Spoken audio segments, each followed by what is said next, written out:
So this session is cover crop species diversity, the benefits for farm sustainability, resilience, and productivity. The session is sponsored by Cisco Seeds. Thanks so much for being a sponsor for this event. And today talking with us we have Dr. Etienne Sutton from the University of Missouri. And I'll let her take it away. Thank you for the introduction. Should I use a mic or? Okay, I'll try to use a mic. All right, good morning everyone.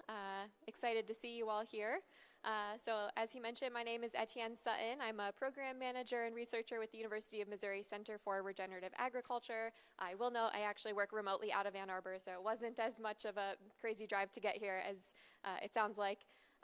But prior to that, I did my PhD at the University of Michigan, and so for a number of years I had the opportunity to work with a bunch of different farms and growers across the Great Lakes region, so I'm excited to share some of that with you today. And I'll specifically be sharing information about the potential benefits cover crops can offer for your farm's resilience, productivity, and profitability. All right, so before I dive into things, I do first want to share where all of the information in this presentation is coming from. So everything you see in this presentation is based on data from real farms, all the way from the national scale down to farms specifically in Michigan that I worked with during my dissertation research. And at the national scale, we have data from the CTIC SARE National Cover Crop Survey, which asks about various aspects of cover crop use on farms all across the country. We also have regional data from a participatory research program called the Great Lakes Cover Crops Project. And then we also have data specifically from farms in Michigan collected through on-farm experiments, as well as analyses using remote sensing data. So the National Cover Crop Survey that I mentioned a minute ago is conducted every few years and is a really excellent opportunity for us to understand trends in cover crop use across the country. So a few years ago, colleagues of mine at the University of Missouri decided to take the survey data and perform an economic analysis to get a better idea of the annual costs associated with cover crops, as well as the long-term economic impacts. So the results of that analysis were published in a technical report pictured up there. I also brought copies down along the front here that you're welcome to pick up and take home with you. And you can also access it online for free at sare.org. So please take advantage of those resources. The economic report includes several farmer profiles, so you can get an in-depth understanding of cover crop economics on a few farms across the country, in addition to sort of an analysis of those broader national trends. One of the farmer profiles is for Ralph Upton, who farms 1,800 acres in Illinois. In addition to being a long-term no-tiller, he's a fan of using a three-way cover crop mix that includes cereal rye, annual ryegrass, and hairy vetch, which he drills after both corn and soybeans. So the cereal rye really provides good weed control, the vetch provides some nitrogen, and then the ryegrass seems to work really well for breaking up the fragipan soil in his fields, and he has even found roots from 5-inch tall ryegrass plants that extend 48 inches down into the soil, so also helping provide some drought resilience. And overall, he's really seeing some improved yields with this type of system. And then next we have the Rulon family farm, which is also featured in the report from Indiana. By combining cover crops and no-till on their farm, they've increased their soil organic matter by 1% or more across their fields over the past decade. They also cut nitrogen leaching in half, and were able to significantly reduce their fertilizer inputs to their corn while still maintaining higher yields than the county average. And then finally, we also have Justin Hradka from North Dakota, who farms 900 acres, including a cow-calf operation. So he grazes his cows on multi-species cover crop mixtures that are planted in rotation with row crops, which requires less labor because the cows are feeding themselves instead of having to go and bale and feed hay. So this integrated crop livestock system that he has increased soil organic matter by 0.1% each year, along with having increased profits. So those are just a few of the farmer profiles and types of people that were responding to this cover crop survey across the country. So the next few slides are going to look at sort of big picture trends from that national cover crop survey, beginning with cover crop costs. I was told that you guys love numbers, so I'm bringing you a lot of numbers today. So this table breaks costs per acre down into the cost of cover crop seed, planting the seed, and then cover crop termination. Seed costs ranged from $10 to $40 an acre, so potentially one of the larger expenses associated with cover crops. Planting the seed ranged from $0 to $18 an acre, which can range from drilling with different types of equipment to now some farmers are also experimenting with aerial or drone seeding. So this price can range quite a bit depending on the exact method that you use. And then termination ranged from $0 to $10 an acre, again, depending on how you terminate the cover crop. So for example, if you terminate your cover crop at the same time that you might apply pesticides before spring cash crop planting, then it helps minimize any additional costs associated with that cover crop termination. Some cover crops also winter kill, which then eliminates the need for termination entirely in the spring, though you would be missing out on some benefits from spring cover crop growth, like additional nutrient retention when the soils are thawing, nitrogen supply from more legume growth, and weed control. So as I noted, the exact costs associated with cover crops will vary depending on your specific system, but there are ways that you can potentially reduce those expenses. And one way cover crop seeding can be done less expensively is to use a large row crop planter instead of a smaller drill, which allows for covering more acres more quickly. Some farmers cut back on seeding rates, especially with something like cereal rye, because you can sometimes get the same benefits and a really good stand while still using less seed. And then the cover crop species also plays a role, right? Because you can buy some species for less than others. Cereal rye, oats, and winter wheat are widely available for a relatively low cost per acre. Things like radishes and rapeseed are seeded at a low rate per acre, so that also helps keep costs low. The legumes do tend to be a bit more expensive along with multi-species mixes, though they can have some major benefits that make that extra cost worth it, as we'll see later in the presentation. So if you read through the economic report, they ended up using that average value of $37 an acre for cover crop seeding costs that I shared a couple slides ago. But I do want to note that there is more recent survey data suggesting that farmers have been successful in really lowering that cost to closer to somewhere between $18 to $20 per acre by being really strategic with their management.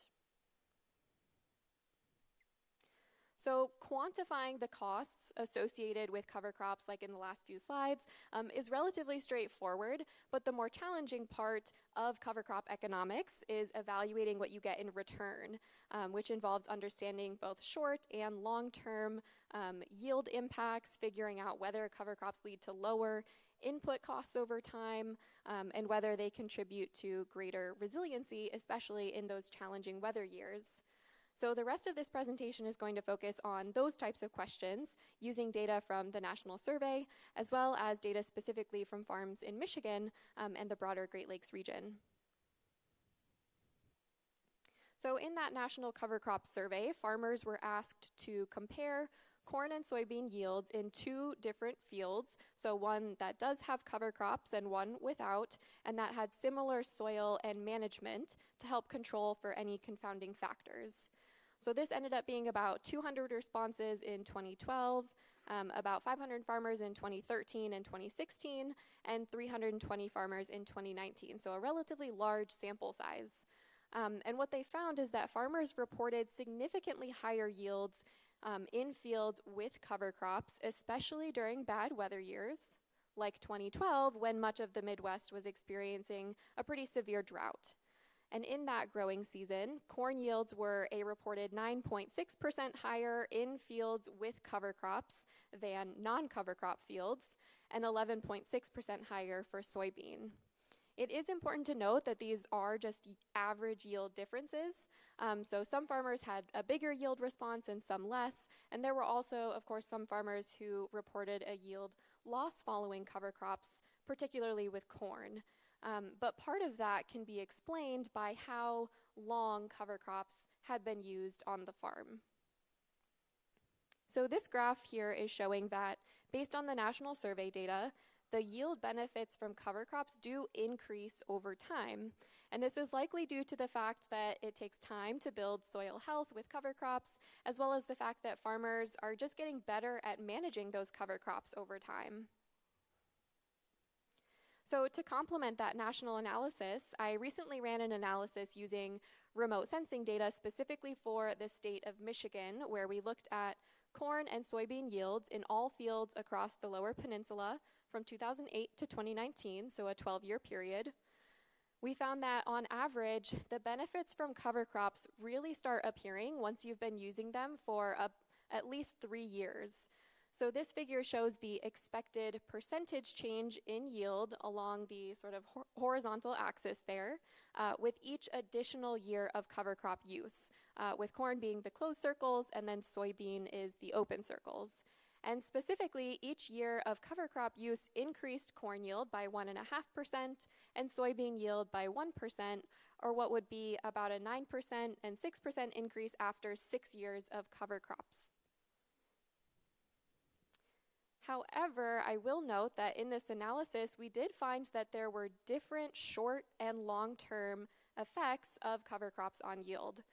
And what I mean by this is that in the long term, so what I was just talking about, cover crops are building soil health, they're increasing soil fertility and resilience, which then increases yield over time. But in the short term, if you have a cereal rye cover crop out in your field in the spring and it begins to deplete soil moisture and nutrients, or it reaches the reproductive growth stage before you terminate it, which can then end up tying up nitrogen rather than releasing nitrogen to the next crop, there can be significant yield declines in that specific year, depending on those management and weather conditions.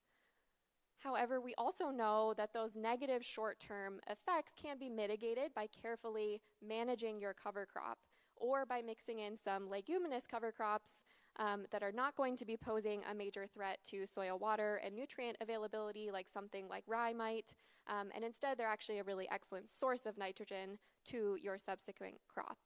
So these are all just little tips and tricks that you'll get the hang of over time as you gain more experience with cover crops. Okay, so now if we put together the cover crop costs that we learned about at the beginning of the presentation with the yield impacts that we just discussed, this table shows that in year 1, implementing cover crops is probably going to cost you some money. But by year 3 of cover cropping, you're breaking even. And then by year 5, you're now making a net profit indefinitely because the cover crops have improved soil health and reduced your input costs for things like herbicides and fertilizer. And if you're interested in more details on exactly how these numbers were calculated, it's all laid out in that economic report. And I know these numbers in year 1 might look a little bit scary, but I really want to emphasize here that it's a matter of mindset, right? So with cover crops, it's really thinking about those long-term benefits. And there are plenty of other cases in which we might make a short-term investment in anticipation of a big payoff later down the road. So think about liming fields to improve your soil pH. The effect is not immediate. It might take 2 to 3 years to really see the payoff, and yet there are plenty of farmers doing this in their fields. Another example is equipment. So these investments are typically amortized over at least 5 years. So it's definitely a long-term investment, right? And yet it can pay off for the efficiency of the farm operation, just as cover crops can improve efficiency of the inputs that you use, your ability to farm in more challenging weather conditions, etc. So far, most of the discussion on cover crop returns has been based on average conditions, but we know that every farmer's situation is different, and even individual fields within a farm can vary as well. So the rest of this presentation will look at 7 different scenarios and how cover crops can be useful across addressing these different types of challenges. So in the National Cover Crop Survey, over half the farmers reported having herbicide-resistant weeds on their farms in the 2016 and 2019 surveys. They also reported that they were using cover crops to help them manage those herbicide-resistant weeds. And in the economic analysis, they found that using cover crops for weed management could save an average of $27 per acre. And this is based on the fact that weed control costs can actually increase with herbicide-resistant weeds, for example, because you may need extra post-emerge herbicide applications or more expensive residual herbicides. But with cover crops, you can save maybe $12 an acre by reducing the number of post-emergence sprays, and $15 per acre by not spending as much on those residual herbicides. And these numbers were calculated using actual retailer prices for herbicides in 2019 when the report was published. One important factor to consider as well is which cover crops are best suited for weed control. And one of the most popular, of course, is cereal rye, in part because it's a strong competitor and can easily crowd out those weeds, but also because there are specific varieties of cereal rye that have allelopathic properties, which means the plants are releasing chemicals into the soil that hinders the growth of other species. And you can actually see in those photos up there a visible ring around the rye plants where it's actively repelling weeds. The next scenario is for compacted soils. This analysis is based on a multi-year study at Ohio State University on cover crop impacts on soil compaction and yield compared to subsoiling equipment. So the machinery costs are based on the University of Minnesota Machinery Cost Report as of spring 2019. Additional details are in that cover crop economics report. So with cover crops, there's a potential cost savings of $15 an acre from not subsoiling, which is substantial enough that your cover crops pay off in just year 2 of implementation for soybeans and break even in year 2 for corn. And even though in the short term, subsoiling equipment can temporarily address soil compaction, the slits that the knives create can actually swell shut in a lot of cases within just a year or so. And so cover crops are a much better long-term solution because they're building soil aggregates by developing more macropores with increased microbial activity and more rooting in the soil. They also improve compaction by stimulating mycorrhizal fungi, which also contribute to soil aggregate stability.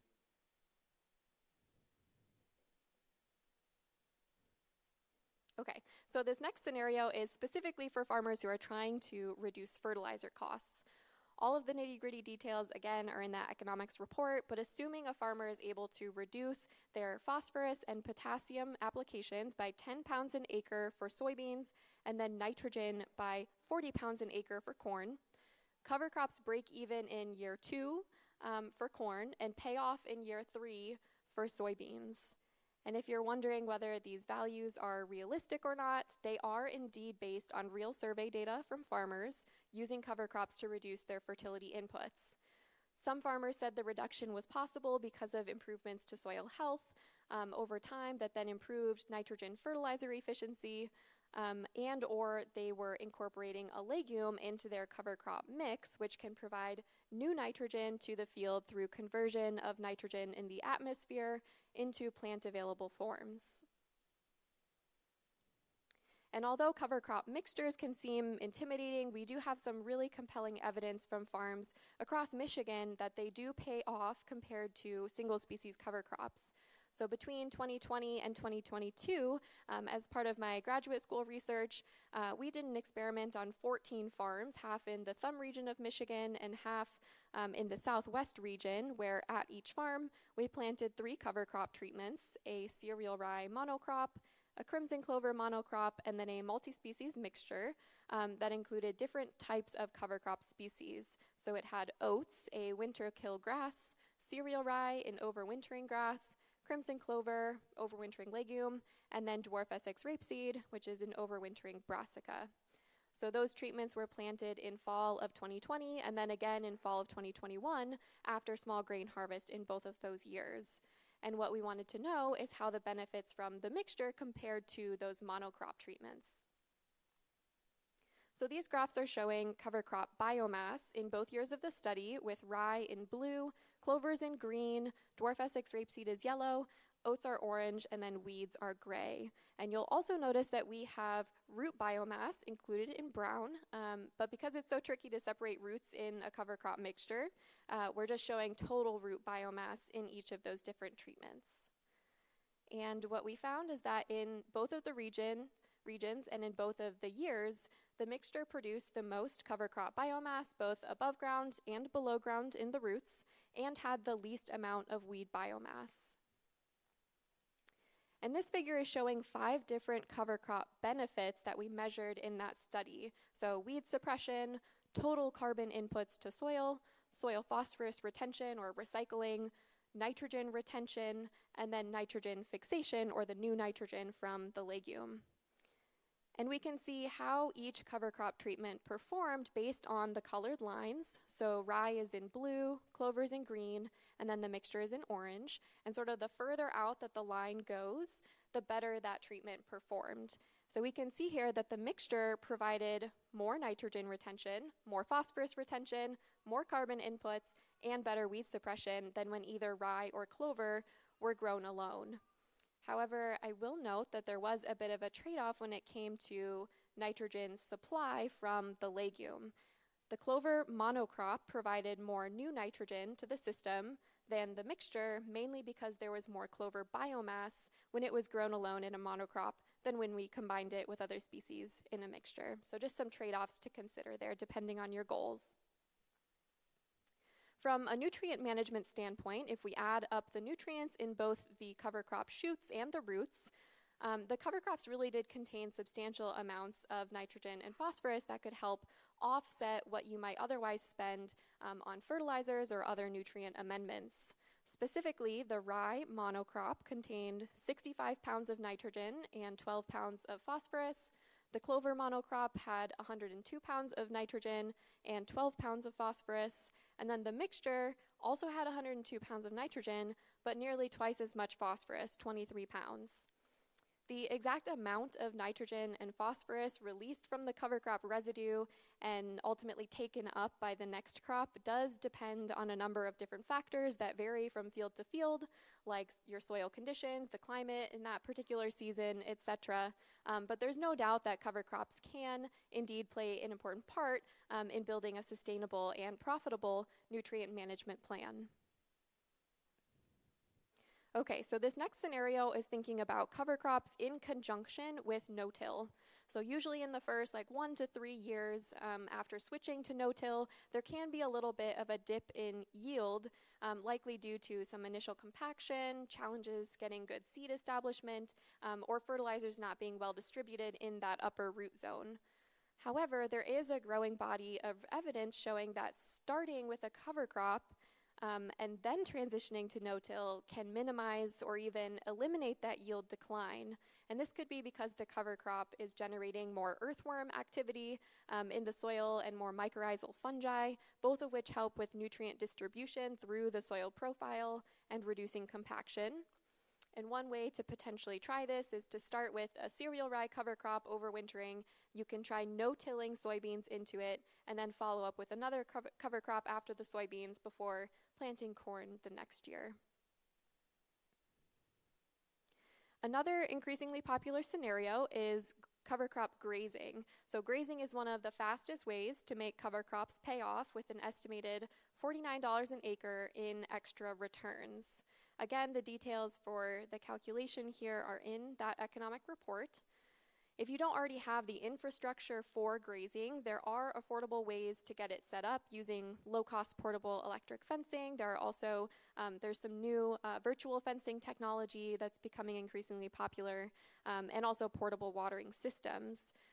Many of the farmers using this system say that they get by with just 1 or 2 strands of external electric fencing and 1 strand of wire for the internal paddocks. And I will note that getting the maximum value from your cover crop forage does require rotating the cattle regularly, so at least every few days. Some farmers who haven't grazed cover crops do worry a bit about soil compaction issues from the grazing cattle, and although that can be an issue around semi-permanent water sources, there's recent research showing that combining cover crops with grazing can actually improve soil health even more than if you were just using cover crops alone, because the grazing actually stimulates more root growth and the plants are pumping what are called exudates into the soil that improve aggregation, stimulate microbial activity, and increase that soil organic matter. Okay, so scenario number 6 involves cover crop incentive programs. The NRCS Environmental Quality Incentive Program, or EQIP rates, are set at the state level and adjusted each year. So this table shows those rates for 2019. They've likely changed since then, but they are publicly available online. And these types of programs are a really great way to offset some of those first-year costs of cover crop establishment. And many programs are even multi-year, meaning that you have a little bit of buffer room to sort of figure out how to get cover crops to work best on your specific farm and fields. The EQIP contracts are for 3 years, and then the Conservation Stewardship Program, or CSP program, those payments are for 5 years. And there are also a whole bunch of nonprofit and private sector incentive programs available now as well. Okay, and so our final scenario here is managing soil moisture. So rainfall simulators, as pictured here, do a really nice job of sort of illustrating the role of cover crops, no-till, and other soil management practices on rainfall infiltration. So in this photo, cover crops are the center soil tray, and then there's tilled soil immediately to the left of the cover crops. Each metal tray holds about 2 inches of soil, and they have perforation on the bottom of the tray to allow water to pass through. And if the water poured from above, so typically about 1 inch of rainfall, runs off into the front jar, it's a sign of poor rainfall infiltration, which we see happening for the tilled soil. If the water goes primarily into the back jar, that means the soil has good water infiltration, which is what we see in the case of the cover crops. And this dynamic is even more apparent if we flip those soil trays over after applying the simulated rainfall. The tilled soil is in the front in this photo, and the water has clearly not soaked through those 2 inches of soil because the soil seals up as the rain starts to hit, and there are no macropores for the water to flow through. This is especially an issue in finer textured soils, so things like silt loam, clay loam. Whereas in contrast, the water in the cover crop soil, so above the tilled soil, it has clearly filtered all the way through to the bottom because the soil has better soil aggregate structure and macropores created by those cover crop roots and by earthworm activity, greater microbial activity, etc. And this water infiltration capacity is really important if we think about spring planting, which is a notorious time in the Great Lakes region for being really wet. So if we think back to spring of 2019, which was extremely wet, our springs are expected to become even more wet moving on into the future. So this photo is showing in 2019 a field on the left that has been regularly cover cropped, whereas the field on the right, which has the same soil type, is a field with no cover crops with water actively pooling on top of the soil, and for many farms that prevented planting entirely that year. So in the same remote sensing study I mentioned earlier, we looked at the impacts of spring rainfall on corn and soybean planting dates for the entire state of Michigan from 2008 to 2019, and whether cover crops helped alleviate the challenges posed by heavy spring rainfall. And what we found is that fields that had no history of cover crops experienced major planting delays, upwards of 2 to 3 weeks, when there was heavy spring rainfall. But those planting delays were significantly reduced in fields with regular cover crop use, particularly after about 3 years of cover crops. and those delays were reduced even more with 6 years of cover crops. And it's definitely not just wet weather that cover crops can help with. They can also build resilience during the cash crop growing season when droughts might occur. So one way that they're able to do this, that's illustrated here, is by improving access to nutrients and water from a greater volume of soil. So the illustration shown up here on the left, we see corn both with and without mycorrhizal fungi. So these fungi provide nutrients and water to the corn roots in exchange for carbohydrates from the plant roots. And having year-round living cover from those cover crops, so year-round roots in the soil, especially legumes, really helps promote these mycorrhizal networks in the soil that will then help your subsequent crop. And then we have another illustration here that's showing soybeans grown without cover crops initially. Then there's a cereal rye cover crop grown with these really deep, extensive roots. And then it's followed by another round of soybeans, where that round of soybeans, they're able to exploit those deeper root channels in the soil that the cereal rye cover crop helped create, allowing for more access to soil nutrients and water under drought conditions. But where cover crops really come in handy in terms of building resilience to variable weather patterns is their long-term impacts. So over time, cover crops are helping build soil organic matter, which helps improve the soil structure, water holding capacity, so that there is greater water infiltration and retention overall. So this is another result from that remote sensing study for the state of Michigan, where we looked at whether corn and soybean yields were more stable over time in fields that regularly used cover crops, and the answer is yes. So in fields with at least 3 years of cover crops in our 12-year data set, we found that corn and soybean yields were significantly less variable over time than in fields that did not use cover crops. So what I'm hoping you'll take away from this presentation is that we really need to think about both the short and long-term benefits of cover crops in order to really understand the huge potential they have for improving the resilience and profitability of our farming systems. And at this point, if you're thinking, wow, that's a lot of information, how do I make cover crops work specifically for my farm, my field, soil type, etc.? I'm excited to share with you the Great Lakes Cover Crops Project. So this is a community science project that I started a few years ago, where the main goal is really to learn with and from the farming community about what works well and what doesn't across different farming conditions and locations when it comes to cover crops. So to do this, each year we invite anyone who is actively growing cover crops in their fields to partner with us to build a regional database of cover crop performance. So first, we have partnering farmers fill out a management survey that asks questions about different factors that could influence cover crop growth in their fields, so things like soil type, planting strategy, nutrient management. And then they visit their fields, their cover crop fields in the spring, shortly before termination, to perform a really quick and easy field survey that allows us to quantify cover crop performance across lots of different fields using just plant height measurements and some ground cover photos like the ones you see pictured here. So between 2021 and 2023, we were able to partner with over 100 farms across the 6 states shown on the map here to gather data from 253 cover crop fields. And this is just a quick preview of some of the information that we've been able to look at. So things like cover crop biomass and nitrogen, a comparison between cereal rye cover crops and mixtures. We were seeing that in 2023, the mixtures provided an average of 60 pounds of nitrogen across the fields in the study.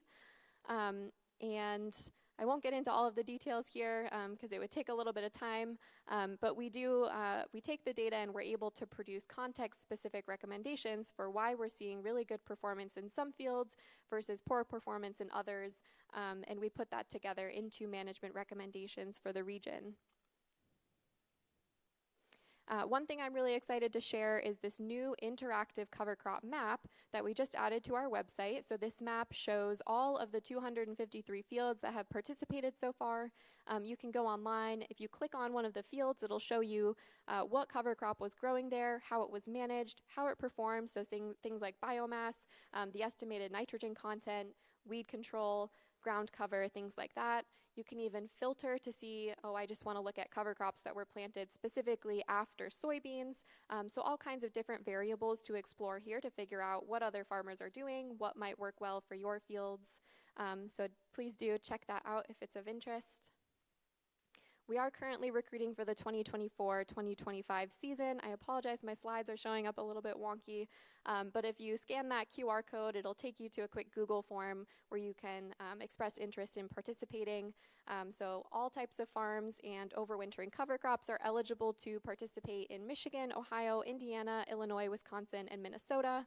And in return for participating, we do offer $50 per field for up to 3 fields, along with a personalized cover crop report, including a biomass and nitrogen estimate for your cover crops. And by participating, you're really helping us expand this data set where we can all learn together as a community about what works well and what doesn't across different contexts, different locations, things of that nature. And I did bring some flyers. There are some up here, both the economic report and more information about this study if you're interested. And with that, just a quick thank you to a whole bunch of different funders for making all of this work possible.